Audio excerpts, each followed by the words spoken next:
Start करना था। एक आध क्वेश्चन में जिसमें मुझे डाउट है कि आपसे शायद रह गया हो, जैसे कि एक्सरसाइज पॉइंट 3 का क्वेश्चन नंबर 21। एक्सरसाइज 16.3 का क्वेश्चन नंबर 21 है। आई थिंक इसमें आप लोगों को प्रॉब्लम अगर हुई होगी तो वैसे ट्राई किया होगा तो कोई दिक्कत नहीं है। जैसे question in A class of 60 students 30 opted for NCC. Number of student who opted for NCC ये आपको दिया हुआ है 30। 32 ऑप्टेड फॉर एनएसएस।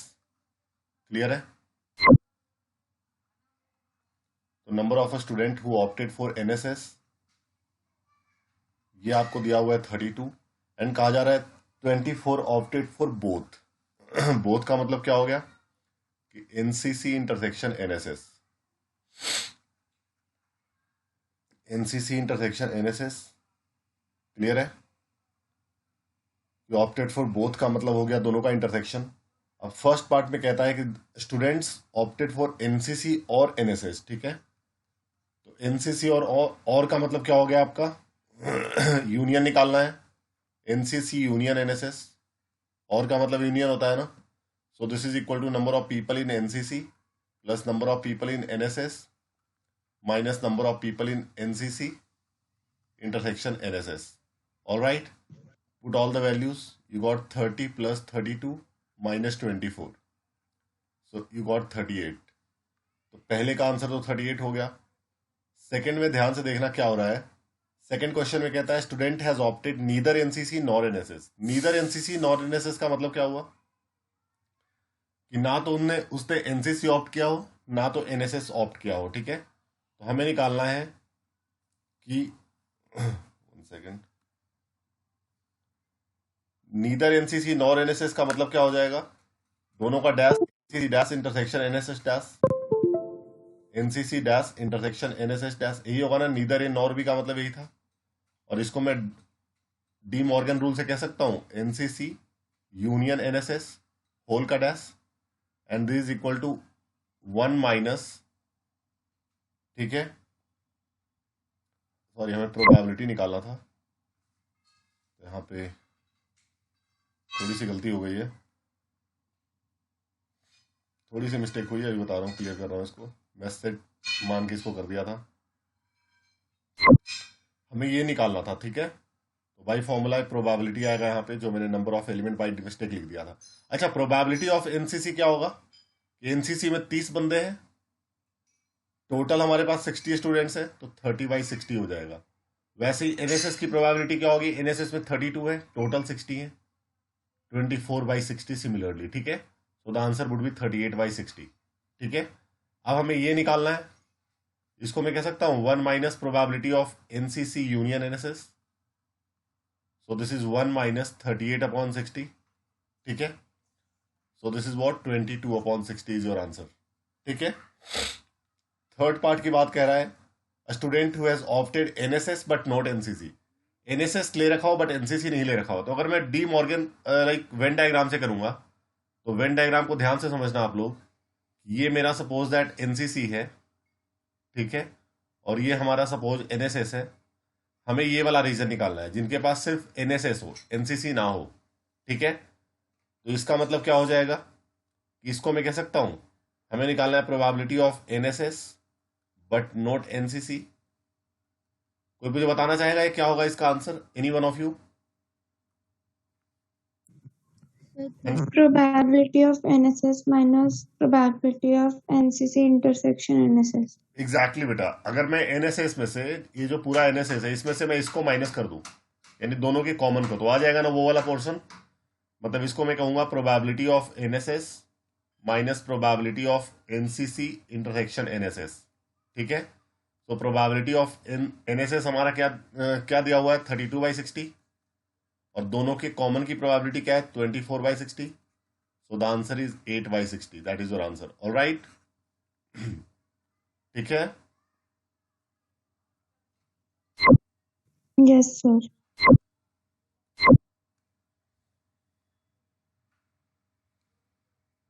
तो इसके साथ ही अब हमारा मिसलानिया से स्टार्ट हो रहा है।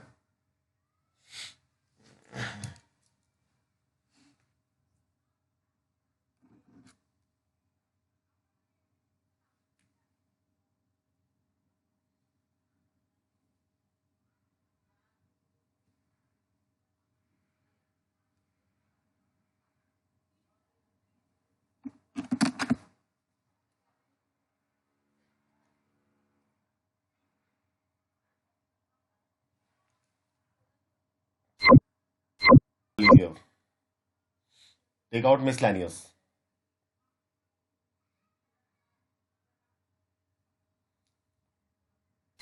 See miscellaneous का first question.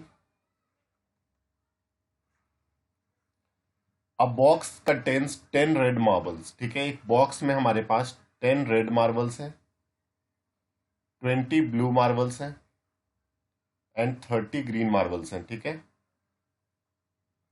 एक बॉक्स में 10 रेड मार्बल्स हैं, 20 ब्लू मार्बल्स हैं और 30 ग्रीन मार्बल्स हैं.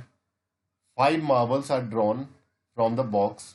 What is the probability that all will be blue? यहां से 5 मार्बल निकाले गए. ठीक है, यहां से 5 मार्बल निकाले गए. ठीक है, क्या चांस है सारे ब्लू हों. ठीक है, सो पहली बात तो ये बहुत ही अच्छा क्वेश्चन है. ठीक है, हमें निकालना है probability all will be blue. Total कितने मार्बल्स हैं हमारे पास? काउंट करोगे तो 60 है. 20 प्लस 30 प्लस 10, 60 मार्बल्स है टोटल मेरे पास. तो 60 में से 5 marbles can be drawn in how many ways? 60C5 है ना. 60 मार्बल में से 5 मार्बल कितने तरीके से लिए जा सकते हैं? 60C5. कोई डाउट किसी को? ठीक है, ऑल राइट. अब कहा जा रहा है कि सारे ब्लू हो तो ऊपर आएंगे फेवरेबल. तो ब्लू हमारे पास 20 है, मतलब वो पांचों के पांचों मार्बल यहां से हो. ठीक है, तो यहां से 5 marble can be selected in 20C5 ways. All right, so this is your answer. Okay, second part में कहा जा रहा है कि at least 1 green, probability of at least 1 green. और मैंने आप लोगों को बताया था कभी भी प्रोबेबिलिटी में अगर एटलीस्ट 1 आ जाए इसका मतलब होता है 1 माइनस प्रोबेबिलिटी ऑफ नन. फिर से मैं यहां पे लिख देता हूं. कभी भी अगर आपसे कोई पूछेगा, 1 सेकेंड, कभी भी कोई अगर आपसे पूछेगा कि प्रोबेबिलिटी ऑफ एटलीस्ट वंस, तो एटलीस्ट वंस की probability would always be equal to 1 minus probability of none. ठीक है, एटलीस्ट 1 की प्रोबेबिलिटी क्या होगी? 1 माइनस प्रोबेबिलिटी ऑफ नन. ठीक है, तो एटलीस्ट 1 ग्रीन का मतलब क्या हो गया? 1 minus probability of no green. All right, at least 1 green का मतलब क्या हो गया? 1 minus probability of no green. ठीक है, डन है. Yes, sir.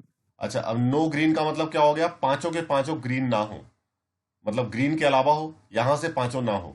ठीक है, तो पांचों या तो यहां से हो, मतलब कुछ यहां से कुछ यहां से, मतलब हमारे फेवरेबल है. इन 30 में से 5 हो सकते हैं. ठीक है, तो इन 30 में से 5 can be taken in 30C5 ways. तो फेवरेबल तो ये हो गया.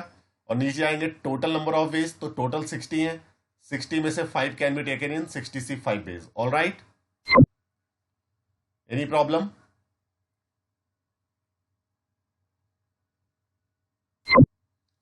कोई दिक्कत है किसी को? No, sir. All right, then see question number second.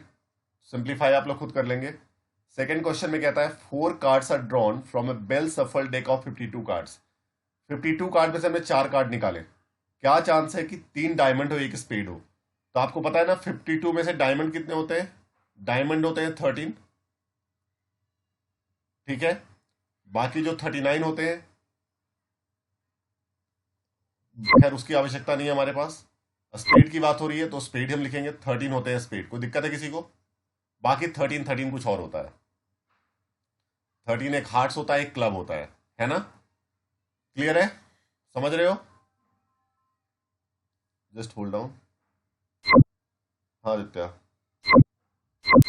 Diamond होते हैं 13, स्पेड होते हैं 13, वैसे ही आपके हार्ट्स होते हैं और 13 क्लब्स होते हैं. ठीक है, सो टोटल 52 कार्ड्स होते हैं हमारे पास. ऑल राइट, अब हमें कहा जा रहा है कि 4 कार्ड निकाले हमने. ठीक है, 4 कार्ड निकाले हैं हमने. तो ये बताओ 52 में से 4 कार्ड हम कितने वेज में ड्रॉ कर सकते हैं? ठीक है, probability of 3 diamond and 1 spade. 3 diamond हो और 1 स्पेड हो, मतलब टोटल 4 कार्ड हो. तो 52 में से 4 card can be drawn in 52C4 ways. ठीक है, अच्छा, अब 3 डायमंड हो यानी कि 3 यहां से हो, और 1 स्पेड हो यानी कि 1 यहां से हो, है ना. तो 13 में से 3 diamond can be taken in 13C 3 ways, है ना, और 13 में से एक spade can be taken in 13C 1 ways, दोनों को मल्टीप्लाई कर दो, so this is your answer. All right, ठीक है, एनी प्रॉब्लम? No.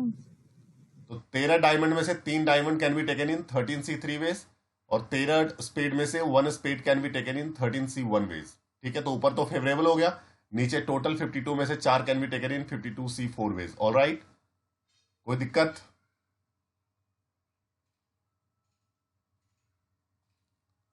अब see question number third. Third question में कहा जा रहा है डाई हैज 2 फेसेस।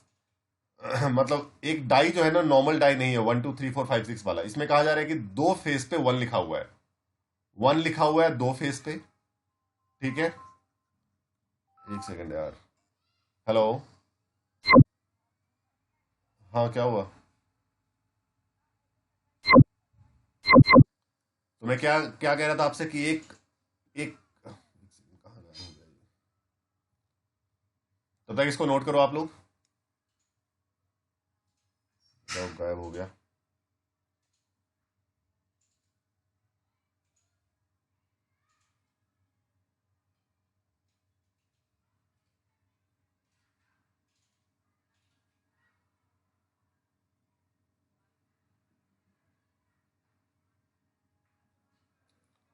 हाँ जी, मैं कह रहा था एक फेस पे 2 लिखा हुआ है, एक फेस पे 2 लिखा हुआ है, सॉरी 2 फेस पे 1 लिखा हुआ है, ठीक है, और 3 फेस पे 2 लिखा हुआ है, 3 फेस पे 2 लिखा हुआ है, 5 फेस हो गए।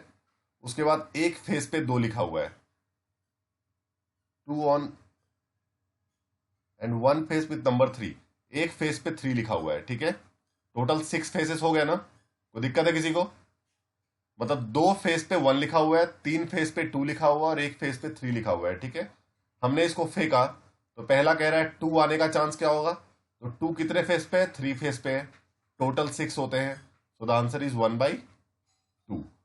सेकंड में कहा जा रहा है 1 और 3 आने का चांस क्या है? 1 और 3, तो 1 हमारा 2 फेस पे है, 3 एक फेस पे है, तो टोटल 3 फेस हो गया, divide by 6, so the answer is 1/2।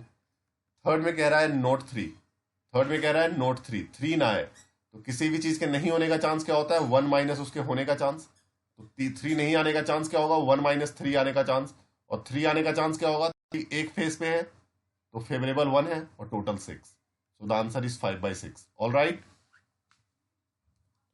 Any problem?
Note हो गया सबका? Yes, sir. So see the next question, question number 4, ठीक है। इसमें कहा जा रहा है, in a certain lottery 10,000 tickets are sold and 10 equal prizes are awarded.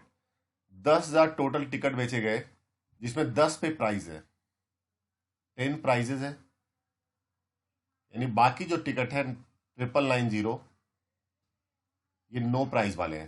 ये कौन से हैं? तो लॉटरी में तो ये होता है ना, एक आदमी निकल जाता है, तो वैसे 10,000 में से 10 पे प्राइज है, बाकी 9,990 पे कोई प्राइज नहीं है। बहुत अच्छा सवाल है, ध्यान से देखना। अगर आपने एक टिकट खरीदे, तो probability of note winning price क्या होगा?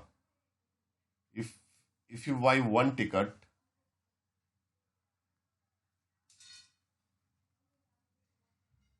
प्रोबेबिलिटी ऑफ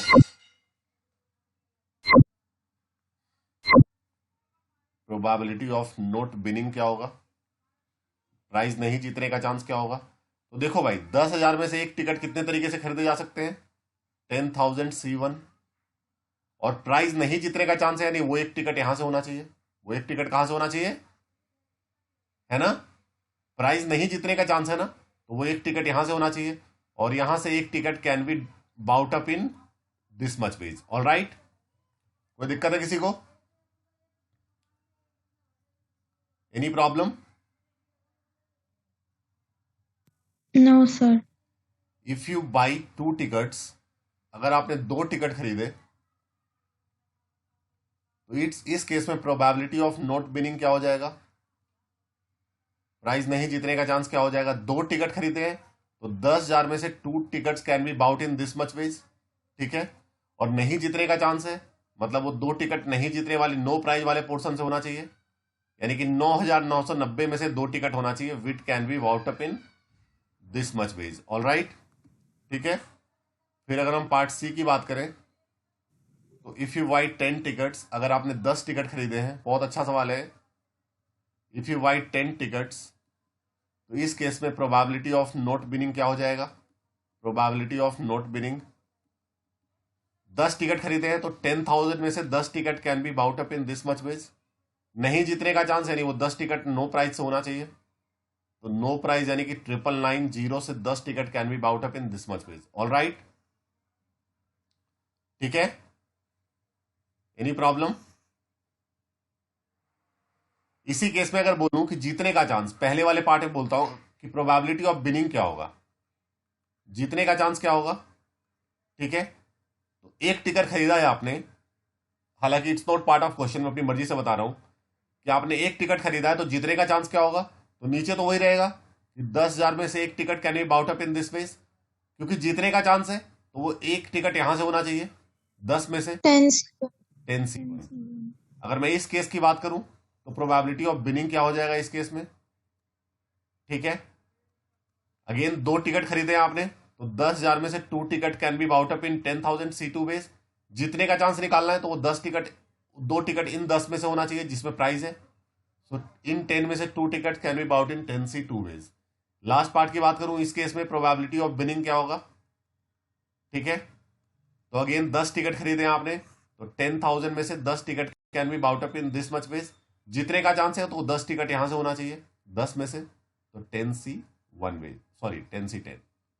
ऑल राइट, तो ये मैंने अपनी मर्जी से बताया है, क्वेश्चन का पार्ट नहीं है, बट अगर उल्टा करके पूछ दे तो आपको पता होना चाहिए, ठीक है। All right, Yes, sir.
तो ये आपका बहुत ही इंपॉर्टेंट क्वेश्चन था, ठीक है, एग्जाम में आने की संभावनाएं बहुत ज्यादा है। वैसे अगला सवाल जो बता रहा हूँ क्वेश्चन नंबर 5, ये भी बहुत इंपॉर्टेंट है, मिटा रहे हैं इसको। क्वेश्चन नंबर 5 को पढ़िए सभी लोग, it's also very very important question. ये दोनों सवाल काफी इंपॉर्टेंट है, दोनों में से कोई सा भी क्वेश्चन आ सकता है आपके पास।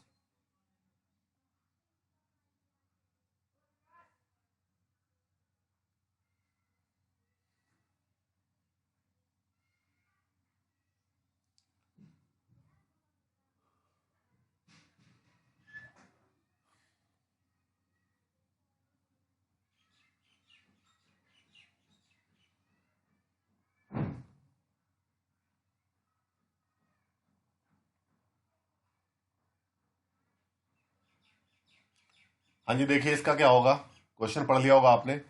टोटल 100 स्टूडेंट है और 2 सेक्शन है। सेक्शन 1 जिसमें 40 बच्चों की कैपेसिटी है, और एक सेक्शन 2 है जिसमें 60 स्टूडेंट्स की कैपेसिटी है। अब पहले पार्ट में कहा जा रहा है कि 2 स्टूडेंट्स हैं, आप और आपके फ्रेंड, तो क्या चांस है आप दोनों सेम सेक्शन में जाएंगे? क्या चांस है कि आप दोनों सेम सेक्शन में जाएंगे? इसका चांस क्या है? क्लियर है? तो सेम सेक्शन में जाएंगे यानी कि या तो यहां पे जाएंगे या तो यहां पे जाएंगे, दोनों ही। ठीक है, ऑल राइट। तो probability of entering same section क्या हो गया हमारा? Probability of entering same section, तो 100 बच्चे हैं टोटल। ठीक है, 100 में से कितने बच्चों का सिलेक्शन करना है? 2 बच्चों की बात हो रही है, ठीक है, जो आप और आपके फ्रेंड है। तो 100 में से 2 can be taken in 100 C 2 ways. अब फेवरेबल में क्या आएगा? या तो वो 2 इस 40 में होंगे या तो इस 60 में होंगे, दोनों ही। इस 40 में 2 can be taken in 40 C 2 ways, ठीक है। और अगर इस 60 में होंगे तो इस 60 में 2 can be taken in 60 C 2 ways. All right, दोनों को ऐड कर दो, simplify, will get the answer. All right, कोई दिक्कत है किसी को?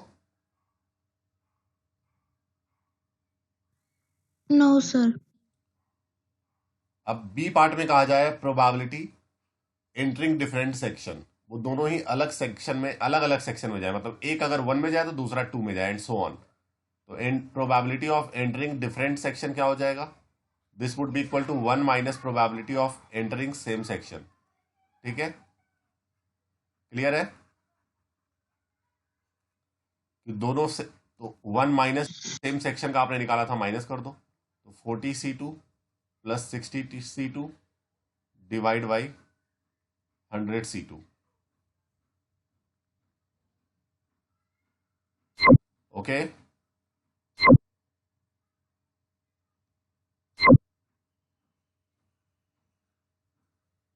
तो ये दोनों सिंप्लीफाई करना है इसको अब घर पे, वो जो कि आप घर पे करेंगे।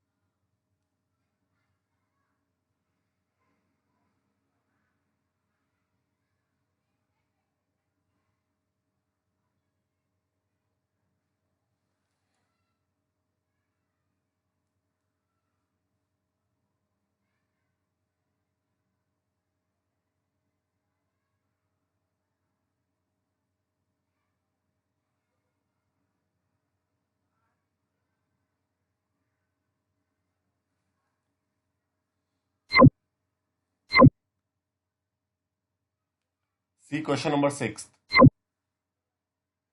ये सारे ही इंपॉर्टेंट है आपके। क्वेश्चन नंबर 6 कहा जा रहा है कि 3 letters are dictated to 3 person. मान लो कि 3 बंदा है ABC, ABC 3 बंदे हैं और तीनों को 3 लेटर डिक्टेट कर दिया गया। सपोज A को A, B को B, C को C।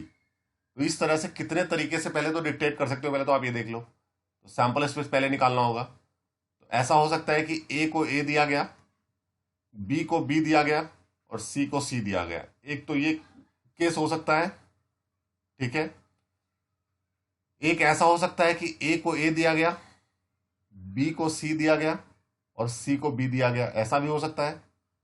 या तो ऐसा हो सकता है कि A को B दिया गया, B को A दिया गया और C को C दिया गया।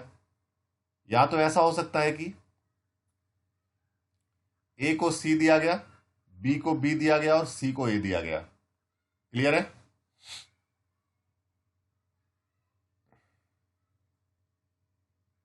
ठीक है। या तो ऐसा हो सकता है कि A को B दे दिया गया, B को C दे दिया गया और C को A दे दिया गया, ऐसा भी हो सकता है। या तो ऐसा हो सकता है कि A को C दे दिया गया, C को A दे दिया गया, सॉरी, B को A दे दिया गया और C को B दे दिया गया। So these are the possible cases. इसके अलावा भी कोई आप लोग को लग रहा है तो मुझे बता सकते हो। ठीक है, अब क्वेश्चन में हमसे कहा जा रहा है कि find the probability that at least 1 letter is in proper envelope. ठीक है, हमें निकालना है probability at least 1 letter is in proper envelope. Proper का मतलब है कि ए के अंदर ए, बी के अंदर बी, सी के अंदर सी, ठीक है। तो at least one letter is in proper envelope, ठीक है। तो फिर से वही वाली बात आ गई है कि एटलीस्ट वन कभी भी आ जाए, इसका मतलब क्या हो जाएगा, वन माइनस नन, यानी one minus probability of no letter is in proper envelope, ठीक है।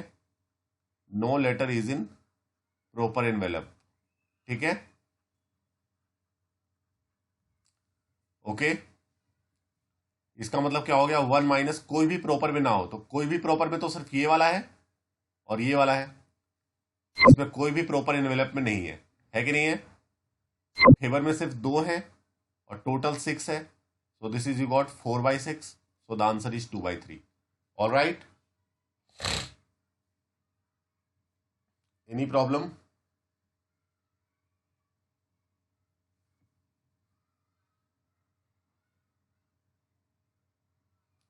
कोई दिक्कत है किसी को?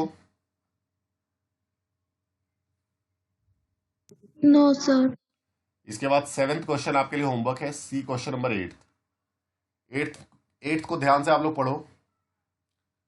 एक कंपनी के 5 बंदों का हिसाब किताब दिया हुआ है, ठीक है। कौन मेल है, किसका एज कितना है, क्या है जो, ठीक है। इसमें से एक बंदे का सिलेक्शन हुआ, क्या चांस है कि वो या तो मेल हो या 35 से ऊपर हो। तो प्रोबेबिलिटी ऑफ ईदर मेल और ओवर 35 ईयर्स, ठीक है। तो आप देख लो इसमें मेल कितने हैं, मेल है 3, तो 3 तो मेल हो गए, और 35 से ऊपर कितने हैं, एक 46 वाला है और एक 41 वाला, क्लियर है। ईदर मेल और ओवर 35 ईयर्स एज,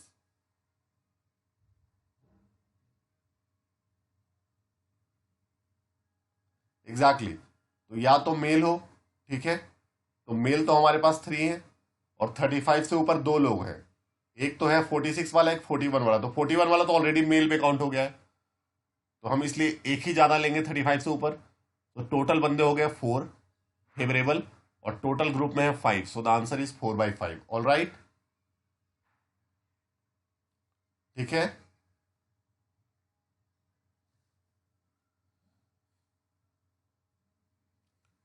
कोई दिक्कत है किसी को?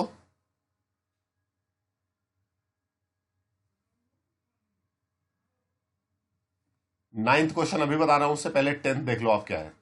10th क्वेश्चन में कहा जा रहा है कि the number lock of A suitcase has 4 wheels, ठीक है। तो उसका नंबर लॉक जो बना हुआ है 0 से 9 तक का बना हुआ है, 0 से लेकर के 9 तक का, ठीक है। तो वी हैव टोटल 10 डिजिट्स। तो हमने एक सीक्वेंस डाला और खुल जाने का चांस क्या है, सूटकेस ओपन हो जाएगा उसका चांस क्या है। तो probability of opening the suitcase, ठीक है, probability of opening the suitcase, suitcase open होने का चांस क्या है, यानी कि अब ये देखो कि टोटल 10 डिजिट्स हैं, 10 में से 4-4 डिजिट के आप कितने कोड बना सकते हो, 10 में से 4-4 डिजिट के आप 10C4 कोड बना सकते हो, है ना, क्लियर है, एनी प्रॉब्लम? क्योंकि रिपीटिशन अलाउड है, तो इनफैक्ट 10P4 होगा, डिजिट्स है ना। तो 10 डिजिट्स में से 4-4 डिजिट के आप 10P4 बना सकते हो आप टोटल कोड्स। फेवर में तो एक ही होगा ना, खुलेगा तो एक से ही, so the answer is 1/10P4, ये आपका आंसर होगा, ठीक है। इसको फटाफट नोट कीजिए, फिर मैं 9th क्वेश्चन बताता हूं।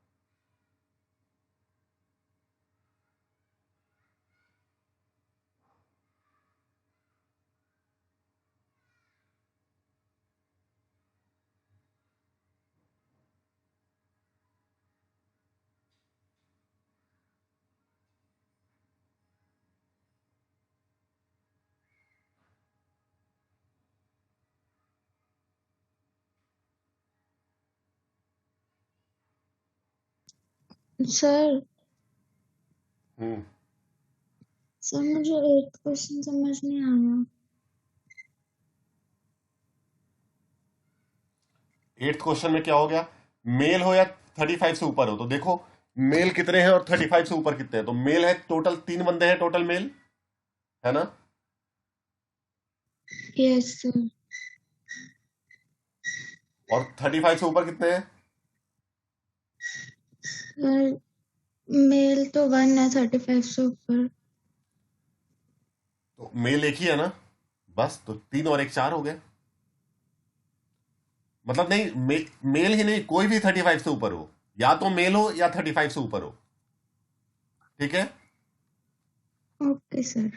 फटाफट नोट करो, मीटिंग कुछ ही सेकंड में खत्म होने वाला है, दोबारा ज्वाइन कर लेना मीटिंग एंड होगा तो।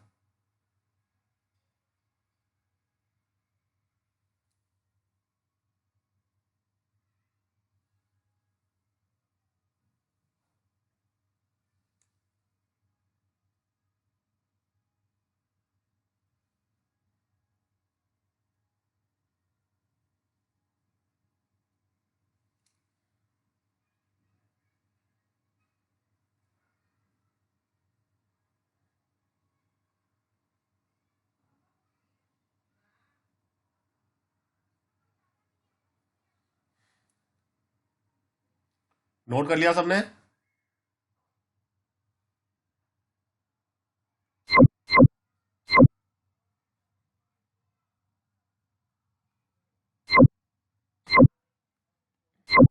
देखिए क्वेश्चन 9th में क्या कहा जा रहा है,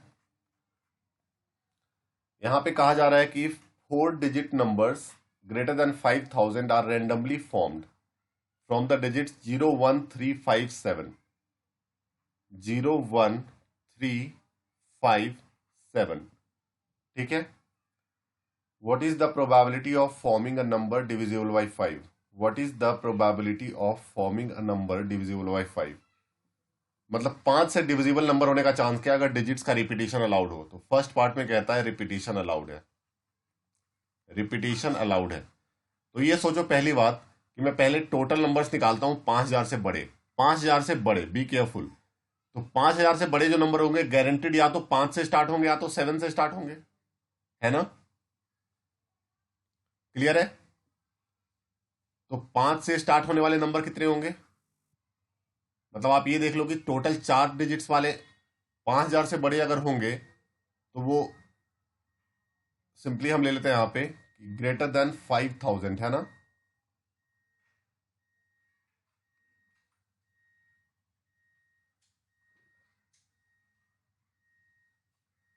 अच्छा एग्जैक्टली इसमें 4 डिजिट नंबर कहा जा रहा है, तो 4 डब्बे बना दिए।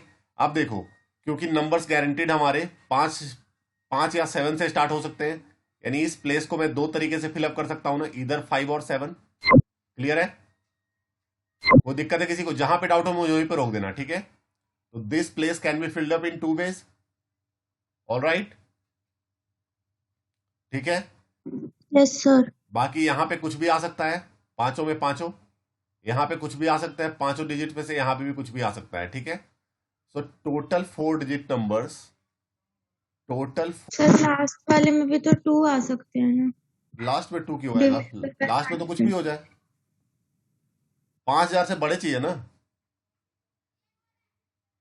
और सर क्वेश्चन में लिखा है फॉर्मिंग अ नंबर हाँ डिविजिबल बाय 5। वो न्यूमरेटर हो गया, डिनोमिनेटर निकाल रहे हैं पहले, ठीक है। Okay sir. तो total 4 digit numbers greater than 5000 कितने हो गए हमारे पास, ग्रेटर देन 5000, तो ये हो गया हमारे पास 2 इंटू 5 इंटू 5 इंटू 5, ये हो गए। लेकिन ध्यान से देखना बेटा, इसमें एक नंबर ऐसा आया हुआ है 5000, है कि नहीं है इसमें, ये जो नंबर हमने निकाला इसमें 5000 है ना, 5 से स्टार्ट हो रहा है, ठीक है, ऑल राइट। लेकिन 5000, यस लेकिन 5000 तो 5000 से बड़ा नहीं है ना, तो इसमें से वो एक नंबर माइनस कर दोगे 5000, ठीक है। सो ये आपको मिल गया 250 minus 1, so this is 249 is the total numbers greater than 5000, ठीक है। मतलब 4 डिजिट वाले 5000 से बड़े 249 नंबर से, ऑल राइट। अब मैं निकाल रहा हूं 5 से डिविजिबल वाले, ठीक है। तो total 4 digit numbers, total 4 digit numbers greater than 5000, greater than 5000 and divisible by 5, and divisible by 5, तो ये क्या हो जाएगा आपका, देखो 4 डिजिट वाली बात हो रही है, तो 4 डब्बे बना दिए। 5,000 से बड़े हैं तो इसको तो हम 2 ही तरीके से फिलअप करेंगे, यहाँ पे कुछ भी आ जाए, यहाँ पे कुछ भी आ जाए, क्योंकि 5 से डिविजिबल भी होना है, तो यहाँ पे या तो 0 आएगा या तो 5 आएगा, ठीक है। So this place can be filled up in 2 ways only, ठीक है। तो क्या हो जाएगा, 2 × 5 × 5 × 2। अब अगेन 5,000 इसमें भी है, तो उस 5,000 को माइनस कर देंगे हम, ठीक है। So you got 100 - 1 99 numbers are there which are divisible by 5, ठीक है। तो हमें निकालना है प्रोबेबिलिटी नंबर डिविजिबल बाई 5, हमें इसकी प्रोबेबिलिटी निकालनी है। तो फेवरेबल अपॉन टोटल, फेवरेबल 99 हो गया, टोटल 249, दिस योर आंसर, ठीक है। इसको चाहो तो 3 से काट सकते हो, 333 और 383, सो the answer is 33/83। All right, any problem, ठीक है। Yes, sir. अब अगर हम सेकेंड पार्ट की बात करेंगे बेटा, तो सेकेंड पार्ट में देखना क्या हो रहा है, इस केस में रिपीटिशन अलाउड नहीं है, मतलब एक डिजिट दोबारा नहीं आ सकता है, ठीक है। इस केस में रिपीटिशन नोट अलाउड है, मतलब एक डिजिट दोबारा नहीं आ सकता है, ठीक है। सो रिपीटिशन नोट अलाउड है, तो एक डिजिट दोबारा नहीं आ सकता है, ठीक है। सो पहले मैं निकाल लेता हूं total 4 digit numbers greater then 5,000। All right, तो ध्यान से देखना बेटा, या तो नंबर 5 से शुरू होगा या तो 7 से, क्योंकि ऑब्वियसली हमारा ये रिपीटिशन अलाउड नहीं है। तो 5 से स्टार्ट होने वाले नंबर्स में निकाल लेता हूं अलग से थोड़ा सा। अगर नंबर 5 से स्टार्ट हो रहा है, 5 फिक्स हो गया यहाँ पे, ठीक है। सो 5 से स्टार्ट होने वाले कितने नंबर होंगे, क्योंकि एक डिजिट तो फिक्स हो गया है, we are left with total 5 में से एक डिजिट तो आ गया, 5 बच गए 4। So this place can be filled up in 4 ways, this can be 3 ways, this can be 2 ways, यानी कि क्या हो गया आपका ये 4 × 3 × 2 24।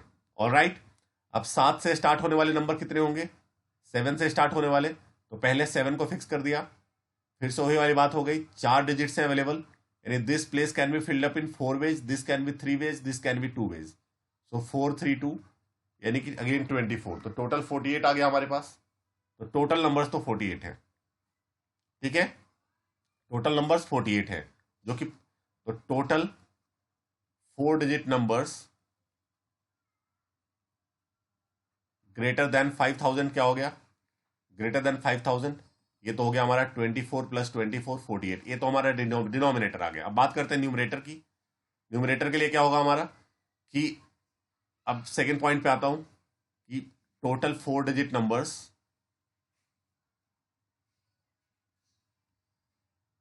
Greater than 5,000 and divisible by 5। अच्छा, यहां पे आप समझ सकते हैं कि हमने यहां पे 1 माइनस क्यों नहीं किया, क्योंकि 5,000 इसमें हो ही नहीं सकता, क्योंकि 5,000 में 0 रिपीट कर रहा है और 0 तो होगा ही नहीं रिपीट, क्योंकि रिपीटिशन नॉट अलाउड है, इसीलिए मुझे 1 माइनस नहीं करना पड़ा, ठीक है। अब देखो 5 से डिविजिबल वाले, तो इसमें केसेस लेता हूं। पहला केस कि अगर नंबर 5 से स्टार्ट हो रहा है, तो अगर नंबर 5 से स्टार्ट हो रहा है तो गारंटेड 0 पे एंड हो सकता है, और किसी पे एंड नहीं हो सकता। तो 2 तो फिक्स हो गए, बचे हुए 3 डिजिट्स, बचे हुए हमारे पास 5 में से 2 डिजिट तो आ गए हमारे पास, 3 बचे हुए हैं। तो this can be filled up in 3 ways, this can be filled up in 2 ways, ठीक है। तो टोटल हो गए 3 × 2 6, तो ऐसे हो गए। अगर नंबर 7 से शुरू हो रहा है, अगर नंबर 7 से शुरू हो रहा है, तो या तो ये 0 पे खत्म हो सकता है, या तो ये 5 पे खत्म हो सकता है, ठीक है। क्लियर है, 5 से शुरू होने वाला 5 पे इसलिए खत्म नहीं होगा क्योंकि 5 दोबारा नहीं आएगा, ठीक है। तो इस केस में भी हो गया, this can be filled up in 3 ways, this can be 2 ways, तो इसका भी 3 × 2, तो द आंसर इज 6। सिमिलरली इसका भी आपका 3 × 2, क्लियर है, इसका भी 3 × 2, सो द आंसर इज 6, ठीक है। हमें निकालना है प्रोबेबिलिटी, प्रोबेबिलिटी डिविजिबल बाई 5, तो ये क्या हो जाएगा, फेवरेबल 6 + 6 + 6 18/48, ठीक है। 6 3 जा 6 8 जा, यानी कि आंसर इज 3/8। ऑल राइट,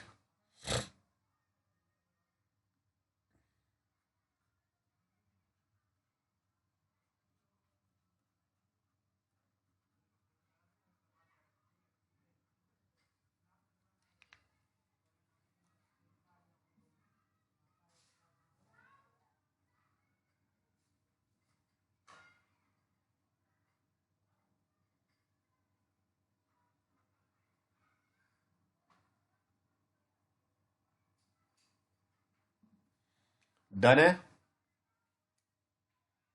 तो ये भी सवाल बहुत इंपॉर्टेंट था, अच्छे से इसको देख लो। आयुष समझ में आ रहा है? Yes sir.